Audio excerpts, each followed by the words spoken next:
के सूत्र का हमने अध्ययन कर लिया था। आज अपन चर्चा करेंगे सांख्यिकी के बारे में, जो कि अपने प्रश्नमाला 14 नंबर की प्रश्नमाला 14वीं प्रश्नमाला है। इसमें अपन किसके बारे में चर्चा करेंगे? सांख्यिकी के बारे में। अभी तक हमने हेरोन का सूत्र देख लिया और उससे पहले हमने प्रायिकता को देख लिया। ये अपने नए सिलेबस की तीसरी प्रश्नमाला है। तीसरी मतलब अपने नंबर में, मतलब अपने ये तीसरी प्रश्नमाला अपन कंप्लीट कर रहे हैं। तो 14वीं प्रश्नमाला देखें, ज़्यादा बड़ी नहीं है, ज़्यादा कुछ है नहीं, बिल्कुल सी सिंपल सी प्रश्नमाला है। बेसिक चीज़ें बस आपको थोड़ी बहुत पता होना चाहिए, इसके अलावा इसमें कुछ भी नहीं है। 2 या 3 इसके पार्ट बनेंगे तो कल ये भी अपने कंप्लीट हो जाएंगी। अपन कोशिश कर रहे हैं 18 तारीख आज, तो 30 इस महीने में अपने 2-4 एक्सरसाइज और हो जाए तो 15 में से अगर 6-7 इसमें हो जाए तो अपने ज़्यादा 7-8 जो भी बचेगी वो अगले महीने में कंप्लीट हो जाएगी। तो देखो सांख्यिकी होती क्या? सबसे पहले तो अभी तक तो केवल नाम ही सुना है अपने, अभी तक ज़्यादा काम आई नहीं है ना। अब समझना है इसको अच्छे से। बस अर्थपूर्ण सूचनाएं उपलब्ध कराने से संबंधित अध्ययन गणित की जिस शाखा के अंतर्गत किया जाता है। अर्थपूर्ण सूचनाएं क्या होती है? अर्थपूर्ण सूचनाएं, जैसे मैंने एक नंबर लिखा आपके सामने 5। क्या आपको कोई सूचना मिली इससे? 5 कुछ भी हो सकता है, गाय हो सकती है, बकरी हो सकती है, भैंस हो सकती है, बच्चे हो सकते हैं, 5 कुछ भी हो सकता है ना। कैसे पता चलेगा आपको क्या है? कुछ चीज़ साथ में सूचना उपलब्ध होगी नहीं, वो भी कैसी सूचना? अगर कोई अर्थपूर्ण सूचना हो तो अर्थपूर्ण सूचनाएं उपलब्ध कराने से संबंधित अध्ययन गणित की जिस शाखा के अंतर्गत किया जाता है। मतलब जैसे क्वेश्चन दिया हुआ 8th क्लास में 30 बच्चों के ये ब्लड ग्रुप है, तो इससे हमें क्या जानकारी मिलेगी? कि हमारा अर्थपूर्ण है? बिल्कुल है। हमें पता चलेगा किस क्लास में, इस क्लास में मतलब किस बच्चे के ये ग्रुप है, किस बच्चे के AB ग्रुप है, किसके O है, किसके कौन सा नहीं है। हमें अगर किसी समय अगर उनको कोई ब्लड की कमी, उनको ब्लड देना हो तो हम उसके अकॉर्डिंग उनको ब्लड दे सकते हैं। तो खूब सारी हमें जानकारी उनसे मिलती है। तो अर्थपूर्ण सूचनाएं उपलब्ध कराने से संबंधित अध्ययन गणित की जिस शाखा के अंतर्गत किया जाता है। सिंपल सी बात है, अर्थपूर्ण सूचनाएं उपलब्ध कराने से संबंधित अध्ययन गणित की जिस शाखा के अंतर्गत किया जाता है, स्टैटिस्टिक्स मतलब सांख्यिकी कहलाती है। तो अर्थपूर्ण सूचना से मतलब आप समझ नहीं होंगे। जैसे ये क्वेश्चन है, जैसे ये 40 इंजीनियर वाला क्वेश्चन देखा था ना हमने, वही क्वेश्चन जो हमने प्रायिकता में देखा था, सेम क्वेश्चन है दोनों। तो 40 इंजीनियर घर से कितनी दूर है, इससे क्या सूचना मिलती है? इससे सूचना मिलती है ना, कौन कितनी जल्दी आ सकता है, किसको कितना समय लगेगा, खूब सारी सूचनाएं मिलती है। लेकिन अभी मैं आपको 40 लिख के छोड़ दूं, क्या सूचना मिली आपको? कोई सूचना नहीं मिली। तो अगर जिनसे अर्थपूर्ण सूचनाएं उपलब्ध कराती है उनसे संबंधित अध्ययन गणित की जिस शाखा के अंतर्गत किया जाता है उसे क्या कहते हैं? सांख्यिकी कहते हैं। क्लियर है परिभाषा? आगे देखो, निश्चित उद्देश्य के लिए एकत्रित तथ्य और अंकों को क्या कहते हैं? आंकड़े कहते हैं। निश्चित उद्देश्य के लिए एकत्रित तथ्य देखो, अगर आपको आंकड़े एकत्रित करना है तो उसका क्या होगा आपके पास? उद्देश्य। देखो आंकड़े क्या होते हैं, पहली बात आंकड़े के बारे में देखो। आंकड़े क्या होते हैं? निश्चित उद्देश्य के लिए एकत्रित तथ्य या अंक। एकत्रित तथ्य या अंक मतलब क्या है? आपने कुछ नंबर्स इकट्ठे किए। कैसे? आप एक क्लास में गए, जैसे बच्चों की हाइट कितनी है, बच्चों का वेट कितना है, क्लास में आपने काउंट किया, हाइट आपने देखी, तो आपका एक क्या है? उद्देश्य है। उद्देश्य है ना। उद्देश्य क्या है? बच्चों की हाइट मापना, किसकी ज़्यादा किसकी कम है, बोनापन है तो क्यों है, ज़्यादा लंबाई बढ़ गई तो क्यों बढ़ गई, क्या कारण है, ये सारा चीज़ें आपकी क्या है? उद्देश्य है। उसी उद्देश्य से आपने कुछ तथ्यों या अंकों को शामिल किया। अंक कैसे? कि बच्चे की हाइट इतनी है, हाइट और इतनी है, वेट इतना है, ये सब अंक है या क्या है? तथ्य। इनको आपने क्या किया? एकत्रित किया। तो ये सब क्या कहलाएंगे? आंकड़े कहलाएंगे। सिंपल सी भाषा में और आपको एक बार समझा देता हूँ मैं। देखो ध्यान से देखना ना। अपन बात कर रहे हैं सबसे पहले तो सांख्यिकी की परिभाषा वापस समझना अच्छे से। गणित की वह शाखा, गणित की शाखा है। सांख्यिकी किसकी शाखा है? गणित की। आगे देखो, अभी तो आप गणित में बेसिक पढ़ रहे हो, 8वीं 9वीं 10वीं फिर 11वीं 12वीं में आप मैथ्स स्पेसिफिक लोगे तो अलग से आपको मैथ्स की अच्छी बुकें पढ़ने को मिलेगी। और 12th के बाद जैसे भी आप ग्रेजुएशन में जाओगे, इंजीनियरिंग करो या कुछ भी करो, BSc करो, जो भी आप ग्रेजुएशन में जो भी करते हो उसमें आपकी अलग से बुक आएगी स्टैटिस्टिक्स की। सांख्यिकी की अलग से क्या आएगी? बुक आएगी। उसके बारे में आपको पूरी किताब एक अलग से आएगी। तो सांख्यिकी एक गणित का क्या है? अलग विषय है। तो इसमें किस चीज़ का अध्ययन किया जाता है? इसमें अर्थपूर्ण सूचनाएं उपलब्ध कराने से संबंधित अध्ययन किया जाता है। सूचनाएं उपलब्ध कैसे, जैसे जैसे पिछली क्लास में हमने पढ़ा था, भारत की साक्षरता दर इतनी है, भारत का लिंगानुपात इतना है, राजस्थान का इतना है, जनसंख्या घनत्व इतना, खूब सारी चीज़ें हमने पढ़ी। तो ये सूचनाएं क्या है, ये सूचनाएं अर्थपूर्ण है, इनसे हमें भारत के बारे में जानकारी मिलती है कि नहीं मिलती, बिल्कुल मिलती है। तो ऐसी सूचनाएं जो उपलब्ध कराती है वो गणित की कौन सी शाखा कहलाती है, सांख्यिकी कहलाती है। और जो जैसे आपने कहा भारत का लिंगानुपात इतना है, राजस्थान का इतना, जो ये तथ्य आया या जो मैं कह सकता हूँ अंक आया, आप लिखते हो ना साक्षरता इतने प्रतिशत है, जो अंक लिखते हो ना, उन्हीं अंकों को क्या कहते हैं, आंकड़े कहते हैं। क्लियर हो गया होगा अब आपके, वापिस समझ लो। ये मैंने बता दिया, अर्थपूर्ण सूचनाएं उपलब्ध कराने से संबंधित अध्ययन गणित की जिस शाखा के अंतर्गत किया जाता है क्या कहलाती है, सांख्यिकी कहलाती है। इसके अलावा निश्चित उद्देश्य के लिए एकत्रित जो तथ्य होते हैं या अंक होते हैं उन्हीं को हम क्या कहते हैं, आंकड़े कहते हैं। क्लियर है। अब आंकड़े दो प्रकार के, आंकड़े कितने प्रकार के, दो प्रकार के। प्राथमिक मतलब सीधी सी बात है, खुद के द्वारा एकत्रित आंकड़े। खुद के द्वारा कैसे भाई, देखो अनुसंधानकर्ता का मतलब क्या होता है, जिसको कोई खोज करनी, जैसे मुझे खोज करनी है कि क्लास में जो बच्चे हैं उनका वेट कितना है, तो मैं खुद गया क्लास में, सभी को तोल के अपने पेपर पे लिखा। ये सारा काम किसने किया, मैंने ही तो किया। तो इसका मतलब ये आंकड़े कौन से हैं, प्राथमिक आंकड़े हैं। लेकिन यदि मैं आपको क्लास में लिखवाता हूँ कि भारत की साक्षरता दर इतनी है, भारत की जनसंख्या इतनी है, क्या मैं भारत की जनसंख्या को गिनने गया क्या, नहीं गया ना। किसी और ने एकत्रित किए आंकड़े, उसका हम क्या कर रहे हैं, प्रयोग कर रहे हैं। वो कौन से आंकड़े कहलाते हैं, द्वितीयक, सेकेंडरी। क्लियर हो गया होगा। वापिस समझो, अनुसंधानकर्ता स्वयं किसी उद्देश्य के को ध्यान में रखकर आंकड़ों का क्या करे, संग्रह करे। वो खुद अपने कोई उद्देश्य को ध्यान में रखकर खुद ही आंकड़ों का क्या करे, संग्रह करे।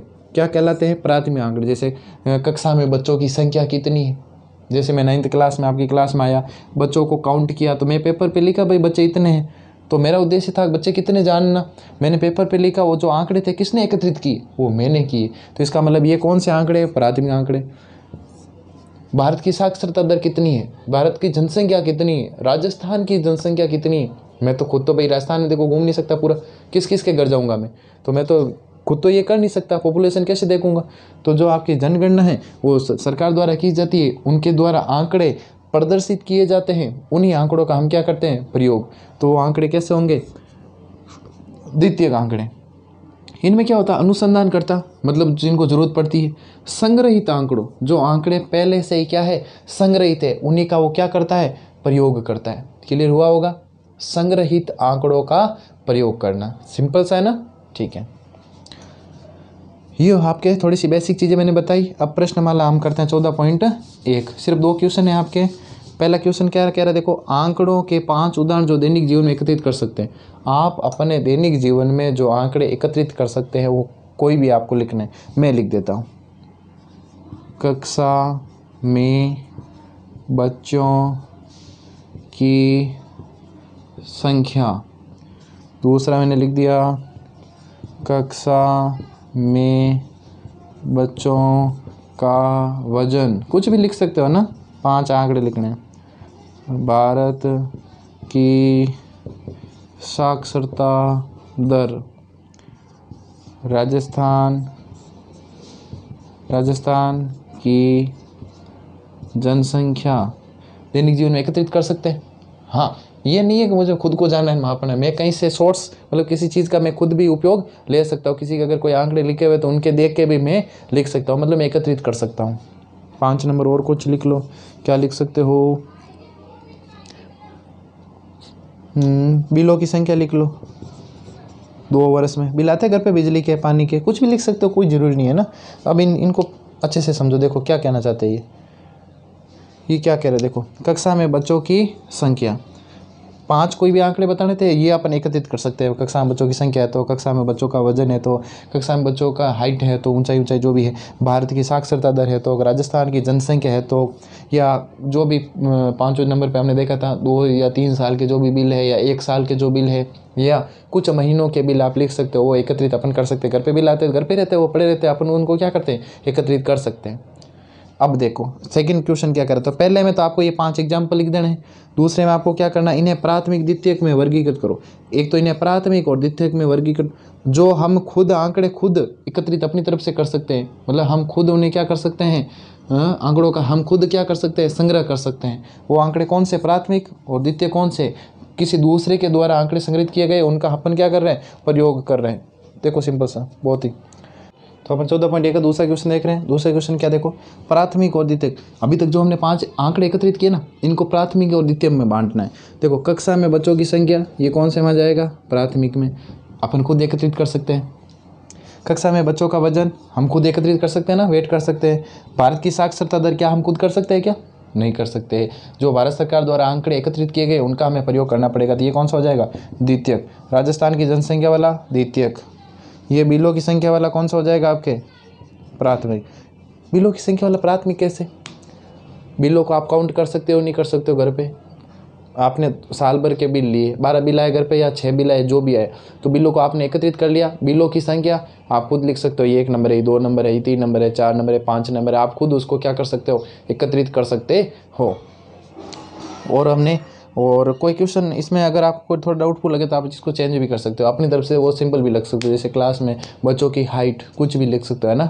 घर में सदस्यों की संख्या खुद एकत्रित कर सकते हो कि दूसरा कोई करके जाएगा, नहीं, आप खुद कर सकते हो।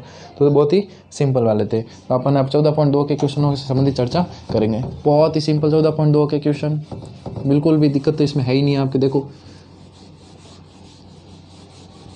पहला क्वेश्चन क्या कह रहा है, देखो 8th क्लास में कितने बच्चे दिए हुए हैं, देखो 8th क्लास में आपके टोटल 30 बच्चे दिए हुए हैं, और 30 बच्चों का क्या निकल गया, देखा गया है, ब्लड ग्रुप देखा गया है। और उसके लिए आपको क्या बनानी है, उसके लिए आपको बारंबारता बंटन सारणी बनानी है। अब बारंबारता बंटन सारणी बनाते कैसे है, सबसे पहले तो देखो बारंबारता बंटन सारणी आपके 3-4 चरण हैं, उनको ध्यान में थोड़ा रखना है। तो सिंपल सा सीधा आपको लिखना है बारंबारता बंटन सारणी। कैसे बनानी है भाई, सबसे पहले इस प्रकार की टेबल बनानी है। सबसे पहले यहाँ आएगा क्रम संख्या, क्या जाएगा, क्रम संख्या। इसके बाद यहाँ जाएगा आपके क्या दिया हुआ इसमें, जिस चीज़ के बारे में दिया हुआ वो लिखना है। ब्लड ग्रुप मतलब रक्त समूह, ब्लड ग्रुप भी लिख सकते हो ना।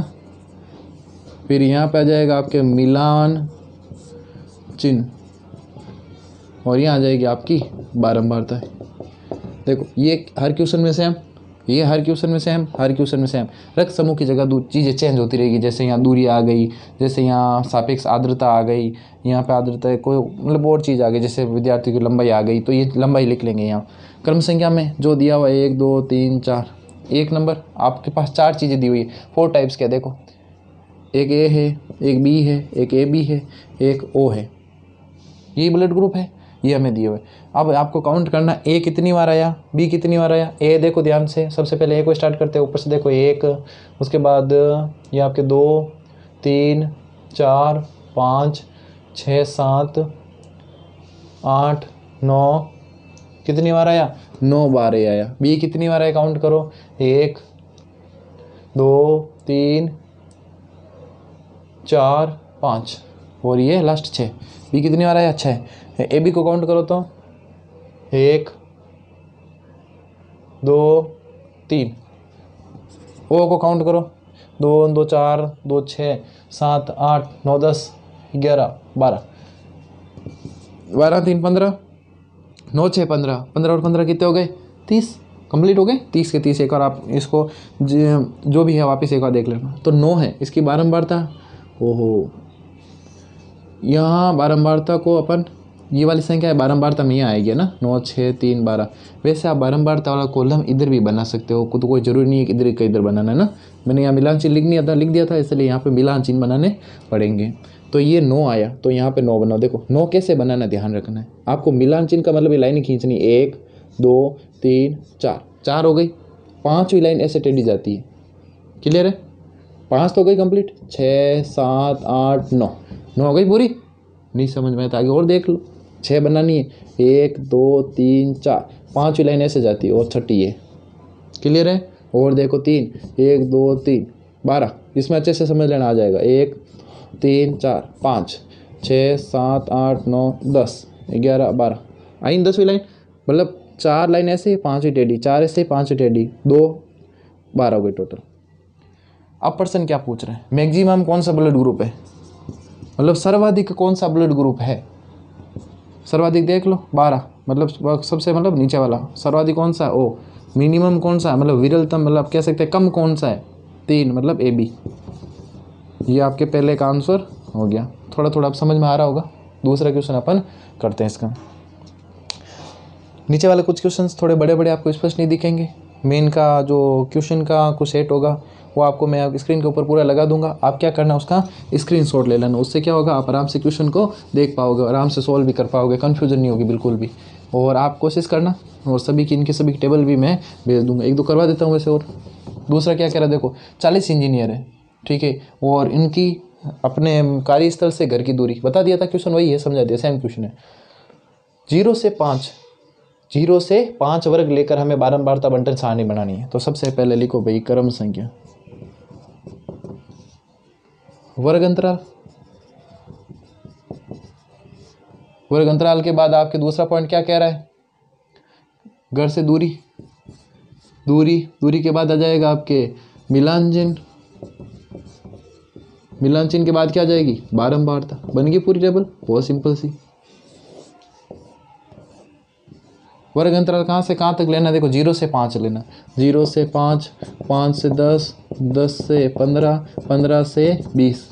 क्वेश्चन में अगर दिया हो तो इस प्रकार से हमें लेना है। अब देखो मैक्सिमम कौन सा है, 25 दिख रहा है, 32 दिख रहा है, 32 दिख रहा है ना, तो और इसको बड़ी कर दो, 20 से 25, 25 से 30, 30 से 35, बस। और कोई हो तो और ऐड कर देंगे अपन। क्रम संख्या 1 2 3 4 5 6 7। 0 से 5 के बीच कितने जने हैं, देखो 5 शामिल इसमें नहीं होगा ना, लिखा हुआ ना स्पष्ट रूप से 5 शामिल नहीं। 5 किस में शामिल होगा, अगले वाले में। बड़ी वाली संख्या शामिल नहीं होती, मैंने उस समय भी समझाया था, बार बार समझाने की जरूरत नहीं। तो देखो 5 से छोटी 1,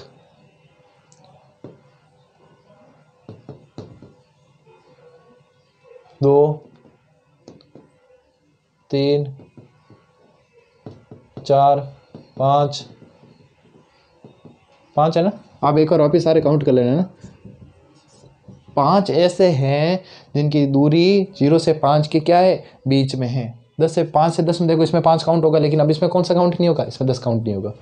तो देखो 1, 2,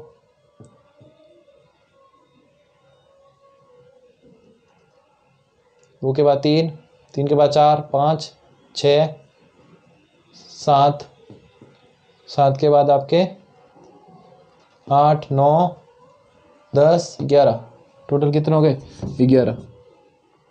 10 के 15, इसमें 10 काउंट होगा, 1, 2, 3, 4, 5, 6, 7,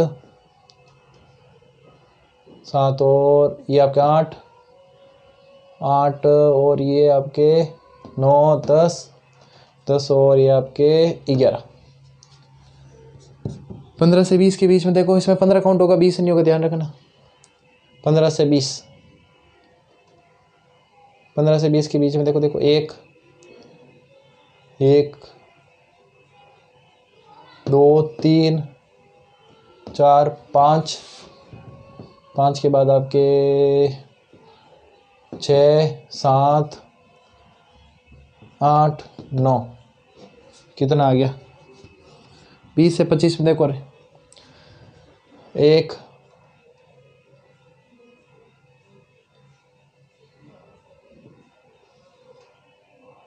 ये क्या है, क्या है जो है 25 से 30 में देखो 1,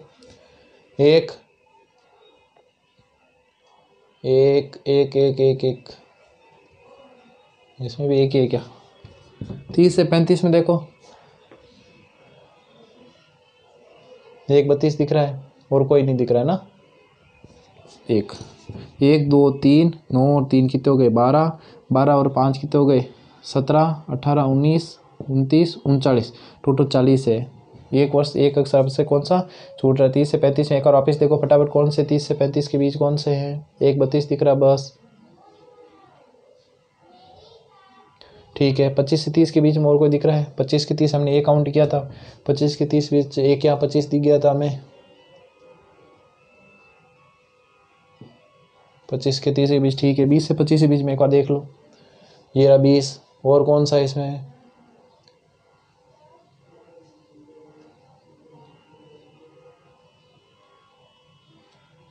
ये देखो, एक ये बीच में कौन सा रहा? 31। 31 कहाँ जाएगा? इसमें आ जाएगा। ये टोटल कितने हो जाएंगे? 2 हो जाएगा। फिर भी आप इसको एक बार अच्छे से काउंट कर लेना। 31 को शायद अपने देखा नहीं था, है ना? 31 भी है, 32 आगे दिया हुआ है। तो आप क्या करोगे? अब मिलान चिन्ह बना लो, सिंपल से आप खुद बना सकते हो ना। 5 1 2 3 4 और ये 5 11, 1 2 3 4 ये 5 6 7 8 9 10 11, ऐसे कैसे इसके 9 सारे बना लोगे ना। 12 बार तो लिख लोगे। ये कितनी बार आया? 5, ये कितना आया? 11। 12 बार तो नहीं भी लिखो तो भी इधर होगी आपके दूरी वाली जगह। ये वर्ग अंतराल में आपके लिख सकते हो, यहाँ पे भी दूरी का वर्ग अंतराल, और ये आपके क्या हो जाएगी? फिर बारंबारता ये हो जाएगी। तो फिर आपको यहाँ करने की जरूरत ही अलग से नहीं पड़ेगी, और करो तो भी कोई दिक्कत नहीं है ना। यहाँ कोई फिक्स नहीं है कि इतने कॉलम में और इतने होने चाहिए ना, अपने हिसाब से बना सकते हो। अब इन दोनों क्वेश्चनों को मैं केवल समझा देता हूँ आपको। हाँ, इसमें देखो और क्या मुख्य लक्षण बताने।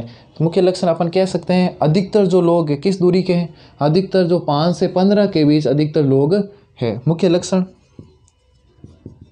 मुख्य लक्षण का सीधा सा मतलब है इसके मुख्य क्या क्या विशेषता है। तो आप सीधा इसमें बता सकते हो, अधिकतर जो लोग हैं वो 5 से 15 किलोमीटर के बीच में निवास करते हैं, जो अपने कार्यस्थल से और कार्यस्थल और घर से कितनी दूरी पर? 5 से 15। और कह सकते हो सर्वाधिक दूरी पर रहने वालों की संख्या बहुत ही न्यून है। जो अधिक दूरी पर 20 से 30 के बीच मात्र 2, और 20 से 35 लो तो आप 2 4 लोग ऐसे जो ज़्यादा दूरी पर रहते हैं, मतलब लगभग सारे 10 से 15 किलोमीटर के आसपास ही रहते हैं।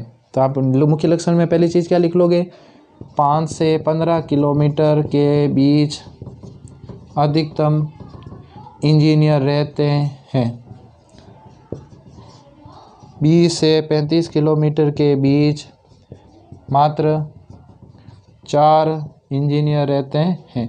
ये हो गई आपकी क्या हो गई? मुख्य विशेषता हो गई। तो आपके ये क्लियर हो गया होगा। आगे अपन क्वेश्चन नंबर 3 की चर्चा कर लेते हैं। क्वेश्चन नंबर देखो 3 क्या कह रहा है। क्वेश्चन नंबर 3 को देखो ध्यान से, हाँ खुद ही कर सकते हो। क्वेश्चन नंबर 3 को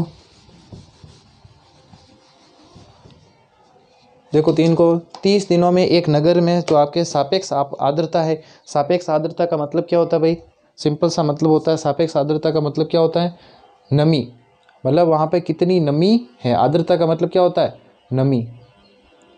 आर्द्रता का मतलब होता है नमी। नमी का मतलब हमने देखा होगा कई बार, बरसात के समय हमने देखा होगा पंखा चल रहा होता है फिर भी हमें गर्मी सी महसूस होती है ना। उमस, जिसे अपन नॉर्मल भाषा में क्या कहते हैं? उमस कहते हैं ना। वही उमस क्या होती है? आर्द्रता कहलाती है। क्या कहलाती है? आर्द्रता। पानी मतलब हवा में नमी की मात्रा, हवा में नमी की मात्रा। गर्मियों में आप देखते हो, गर्मियों में हम क्या देखते हैं? हवा में नमी की मात्रा बिल्कुल भी नहीं होती। हवा एकदम क्या होती है? सूखी हुई होती है। तभी तो कपड़े जल्दी सूख जाते हैं गर्मियों में। जबकि सर्दियों में देखो, सर्दियों में क्या होता है? हवा जो होती है उसमें नमी की मात्रा अधिक होती है। बरसात में देखो सूखते ही नहीं है कपड़े। क्यों? क्योंकि वो हवा खुद ही क्या है? पानी से भरी हुई है। कपड़े कैसे सुखाएगी? वही अगर सूखी हुई हवा होती तो क्या होता? कपड़े में से जो पानी होता वो अपने साथ लेके हवा उड़ जाती, तो कपड़े अपने जल्दी सूख जाते हैं। बहुत ही सिंपल सा प्रोसेस है। तो क्वेश्चन नंबर 3 को समझो क्या कह रहा है। देखो क्वेश्चन नंबर 3, 30 दिनों में एक कोई शहर की आर्द्रता बताइए कि कई 98.1 है, 98.6 है, 99.2 है, 90.3, अलग अलग ये 30 दिनों की दी हुई है। आपको क्या करना है? वर्ग अंतराल क्रम संख्या लिखनी है। फिर 84 से 86, 86 से 88 कौन कौन इनके बीच में आता है उनको लेकर एक अच्छी सी क्या बनानी है? बारंबारता बंटन सारणी बनानी है। और किस महीने से रिलेट है? पहले क्वेश्चन में तो आपको क्या बनानी है? बारंबारता, जैसे हमने ऊपर वाले क्वेश्चन में बनाई। आप ट्राई कर लेना, नहीं बनेगी तो मैं बना के भेज दूंगा ग्रुप में। दूसरे पूछ रहा है किस महीने से रिलेटेड है ये। देखो आर्द्रता आपको बहुत ज़्यादा दिख रही है ना, प्रतिशत में 95%। आर्द्रता बहुत ही ज़्यादा है, मतलब हवा में बहुत ही ज़्यादा नमी की मात्रा। इसका मतलब ये कौन से ऋतु के मामले है? ये आप यहाँ पे लिखोगे वर्षा ऋतु के। कारण बता सकते हो ऐसा क्यों है? क्योंकि हवा में नमी की मात्रा बहुत ही अधिक है। तीसरा क्वेश्चन क्या कह रहा है? देखो इनका परिसर बताओ। परिसर क्या होता है? परिसर का मतलब क्या होता है? ये किन किन के बीच में सबसे छोटी संख्या कौन सी है? 90 से कम कोई है क्या? 89 आ गया। 89 से कोई कम है क्या? सबसे छोटी 84 आ गया। 84 से कोई कम है क्या? नहीं है। तो ये आपके 84.9 से लेकर सर्वाधिक कौन सी है? देखो जो मैक्सिमम आपको दिख रही है, कुछ दिख रही है, देखो 89, 90,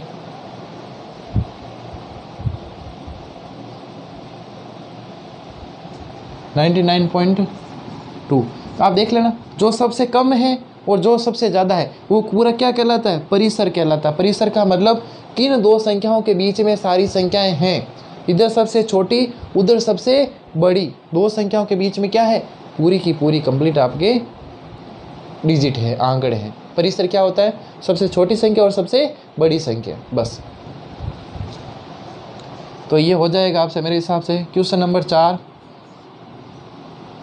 सेंटीमीटर में ना 50 विद्यार्थी की लंबाई दी गई है, 50 स्टूडेंट है, उनकी लंबाई दी हुई है। ये 50 स्टूडेंट्स की मैंने लंबाई लिखी है अलग से, वैसे आपके स्क्रीन पर अब दिख रहा होगा क्वेश्चन का जो आपके सेट है, जो 50 विद्यार्थी की जो लंबाई दी हुई है उनका आपको स्क्रीनशॉट ले लेना है। उससे क्या होगा, आप आराम से स्क्रीनशॉट को देखकर क्वेश्चन को सोल्व कर सकते हो। टेबल बनती है तो ठीक है, नहीं तो मैं बना के भेज दूंगा, घबराना नहीं है, बस कोशिश कर लेनी है। नहीं हो तो स्पष्ट रूप से कह देना सही भाई सर मेरे से नहीं हुआ, तो मैं आपको वापस करवा दूंगा। क्वेश्चन नंबर, इसमें और ज़्यादा कुछ नहीं पूछ रहे, निष्कर्ष आप देख लेना। निष्कर्ष पूछ रहा है अधिकतर विद्यार्थी किस लंबाई के हैं, पता चल जाएगा आप करोगे तो। हाँ, इन सब इसमें क्या लेना है भाई, इसमें आपको वर्ग अंतराल 160 से 65 वाला लेना है। 165 से 70, ऐसे 160 और 65 के बीच कितने हैं, 165 70 के बीच कितने हैं, 170 से 175 के बीच में, जो आपने ऊपर वाला क्वेश्चन किया था वैसे के वैसे ये करना है, वैसे के वैसे ये वाला करना है। एक लास्ट क्वेश्चन और बता देता हूँ आपको, क्वेश्चन नंबर 6, 5वां मैंने अभी छोड़ा है, 5वां अगले वीडियो में अपन साथ में लेंगे। 3 सिक्कों को 30 बार ऊंचा लगाया, 30 बार ऊंचा लगाया, चित्त आने की संख्या बताइए। चित्त आने की संख्या आपको दी हुई है। एक बार चित्त बिल्कुल आया नहीं, चित्त क्या होता है? हेड भारत वाला। ऐसा 1 रुपये में 1 रुपये वाला सिक्का देखो, 1 रुपये में क्या होता है, एक साइड में 1 रुपये होता है, एक साइड में क्या होता है, कुछ इस प्रकार बना होता है साइड वाला, जिसे अपन भारत कहते हैं। तो 1 रुपये वाला जो सिक्का होता है वो क्या कहलाता है? टेल कहलाता है। इधर वाला क्या कहलाता है? हेड कहलाता है, चित्त, और इसको कहते हैं पट। तो जो चित्त आने की जो संख्या है वो आपके 0, ये अलग अलग आपके दी हुई है ना, आपको सारणी बनानी है 0, 1, 2, 3। इधर लिखना है चित्त आने की संख्या। 0 कितनी बार आया, काउंट कर लोगे, आपकी स्क्रीन पर दिख रहा है आपको क्वेश्चन। 0 कितनी बार आया, 1 कितनी बार आया, 2 कितनी बार आया, 3 कितनी बार, और उनका क्या बनाना है आपको? मिलान चिन्ह बना लेने, बस। इसके अलावा आप इसको कुछ भी नहीं करना है ना, इसमें कोई और क्वेश्चन पूछा हुआ था। मेरे हिसाब से अब आपको थोड़ा थोड़ा क्लियर आ गया होगा समझ में, आपको खुद को कोशिश करनी है अब। बाकी ये प्रश्न वाला ज़्यादा मेरे कराने लायक है नहीं, बस यही है कि आपको इसमें थोड़ा सा करना पड़ेगा, तो आप खुद कोशिश करो। इसमें क्वेश्चन जो नहीं हो वो आप बता दो, जो मैं करवा दूंगा आपको।